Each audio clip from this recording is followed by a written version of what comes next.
Hi, everyone. So we're looking at waves today and also specifically how waves interfere with each other.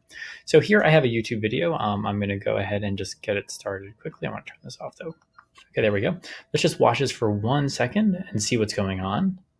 Okay, watch the motion of the waves here for a moment. Okay, so what we see is we have a couple of wave fronts. Wave front is sort of like a line of wave. So this here is a wave front. If I look at it, it kind of looks like this, right? I have a wave front here, and that wave front is moving in this direction. That's the direction of velocity of the wave. I also know, of course, a water wave is going to be a transverse wave, and so it looks kind of like this. The oscillation of the particles is perpendicular to the direction of the velocity, right? Just what we expect when we look out at the ocean. I have another wave front over here, right? This line of wave right there. And that wave is actually going towards the wave that I just drew over here. It's also a transverse wave, so I can draw crests and troughs kind of like that. Now, these two things are going to head towards each other, and we're going to observe what happens when they intersect at the same point in space. Now, let's remember that the amplitude of the wave corresponds with the energy possessed by the wave. And looking at this image here, it's hard to tell, but the waves have approximately the same amplitude and therefore the same energy. So with that, let's go ahead and continue watching this thing and see what happens where they intercept each other. Okay, so we have these waves going closer and closer. Of course, they've moved away from where I drew them before because they have a velocity. Now we see, look at this point here. This is where the two waves have started to intercept each other. Look at that amplitude. It's quite a bit higher than the waves themselves, right? So the amplitude at the point where they've intercepted or interfered with each other is greater than the amplitude of the waves themselves. This is what we refer to as constructive interference. The two waves' energies are combining to create a wave portion with a greater energy and therefore a greater amplitude. So in the lesson, oh, there we go. We have it getting really high here. So the energies are really combining nicely as more of the wave interferes with the other wave. In this lesson, we're going to discuss this idea of constructive interference. We're going to talk about how they interfere when they're in the amplitudes are in the same direction. But we're also going to look at the opposite, which is destructive interference when the amplitudes are in opposite directions. So crests meet up with troughs. Okay, so here I think the best way to explain constructive interference and destructive interference is with a sample problem. So here I have two wave pulses that exist on the same medium. I have pulse A and I have pulse B. The way I want this set up is so that pulse A is moving to the right with some velocity, call it VA, and pulse B is moving to the left with some velocity VB. One way to look at this is imagine I have like a string or something and I go like this to both sides, right? I'm going to create pulses and they're going to move in opposite directions.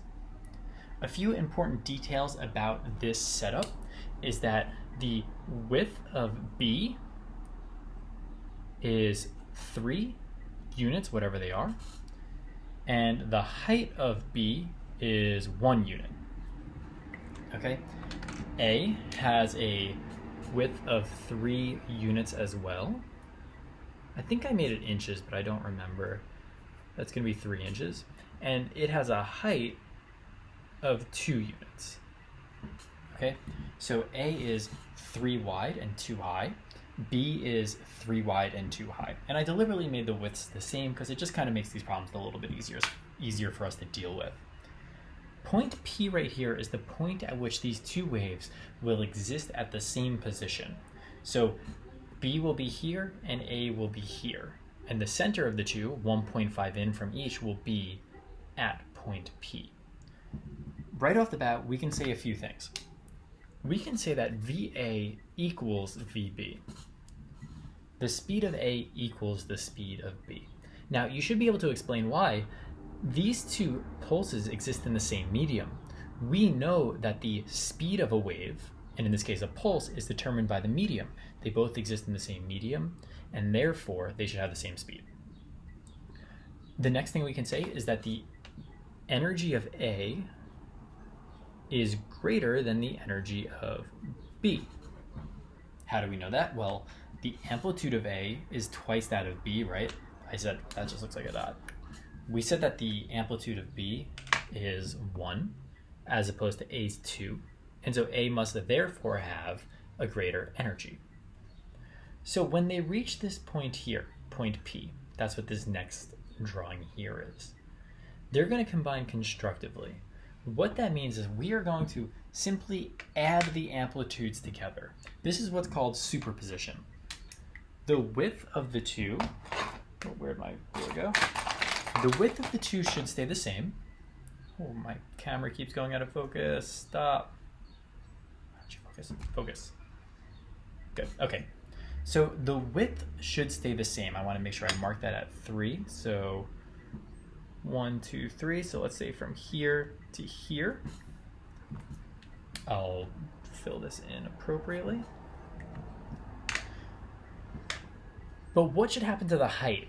Well, A was 2 up, B was 1 up. So the height at point P when they meet should simply just be 3, right there. And so I'll end up having something like this. Okay? Where there's my new amplitude at that point in time. Why isn't this thing focusing? Okay, that's my new amplitude. The amplitude here is going to be equal to 2 plus 1 or 3. The width will remain 3, but that height is also 3. All I've done is sum them up. That's what constructive interference is. Now, later in time, when they pass point, oh, that should be a P, not a B. When they pass point P, it keeps on getting out of focus. Is it my hair? Is my hair screwing it up? What's going on? So, after it passes point P, what happens? Do we just have this new high energy pulse move to the left or move to the right? Well, that wouldn't make sense, right? Because then suddenly, let's say it just kept moving to the right because A had a greater amplitude, so it will continue in the direction of A. Well, what happened to B then? Right? Its motion to the left just magically disappeared. And now we have a higher energy thing moving to the right at the same speed because it's in the same medium. That doesn't really work. What we're going to find happens is after they interfere, I'm just going to draw this roughly now. After they interfere at point P, A is going to continue moving as if it never even saw wave B. So if we looked later in time, we would find wave A like this. And we would find that it is 2 high and 3 wide. And it's moving to the right still because it wants to maintain its direction that way.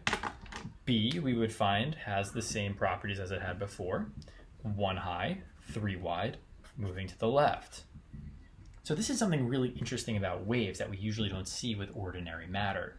When two waves interfere with each other, they interfere for a moment in time, they combine together, and then a little later in time, it's as if they never even interacted. One wave continues off as if this one was never even here, right?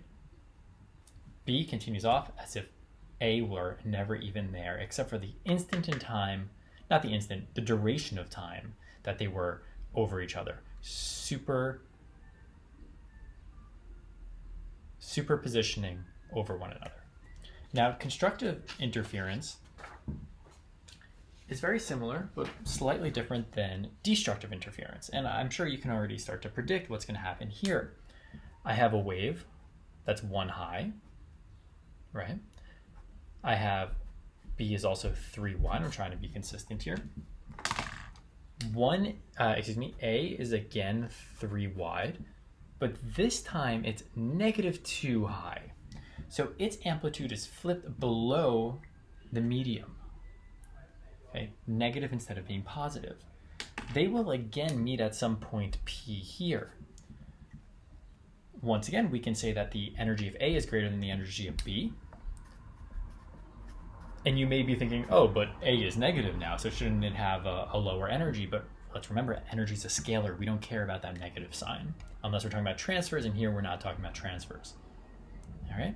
So EA is greater than B, and VA is equal to VB. Still exist on the same medium.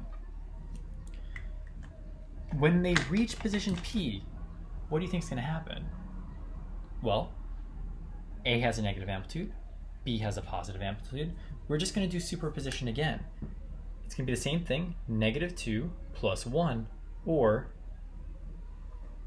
-1. So now this wave or pulse at point P will have a height of -1 to here, and it will maintain its width of 3 to here. Okay? Superimpose at this point destructive interference, they subtract from each other. Then later on in time, as they move through, once again I'm doing this roughly, they've gone past point P. B continues to move as it was moving before, as if nothing ever happened. And A continues moving as it was moving before, as if nothing ever happened. All right? Again, part of this really interesting property of waves. They interfere when they're interfering, and then after they're done, it's as if nothing ever happened to them. Now, you may be stuck asking the question, if amplitude corresponds with energy, and here the amplitude is less, and then here it returns, we have a lot of energy, we have a little energy, and then we have a lot of energy again, right? Because the amplitude decreases when they're destructively interfering. Well, if you're asking that question, it's a great question to ask, and the sort of the quickest answer to that is when they interfere at this position, you actually have that energy going into the motion of the string itself. Okay, so it's actually gained kinetic energy during that period of time as it's swinging from its amplitudes to this new amplitude. There's also some energy that goes into the motion of the particles within the string, which is also a form of kinetic energy, right? All right, let's look at an example and then we'll be done. Keep this video a little bit on the short side. Let's say I have these two waves, two very different waves. I still have A and B, but A is what we call a square pulse, and it's 3 by 3. You can make these. B is still a regular old kind of sine curve. I know it's not perfect, but it's supposed to be. And it's also 3 by 3, 3 wide, 3 high. We want to ask the question, what happens when they meet at P? Well, to answer that, we're going to really take this word superposition and test it, put it to its limits. I'm going to draw wave A here, okay, at position P. So that's A when it's at position P. Then I'm going to draw B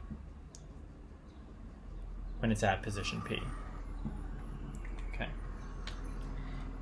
What we're going to do is we're going to look at a few key points. We're going to look at here, here, and here, and see what happens at this point.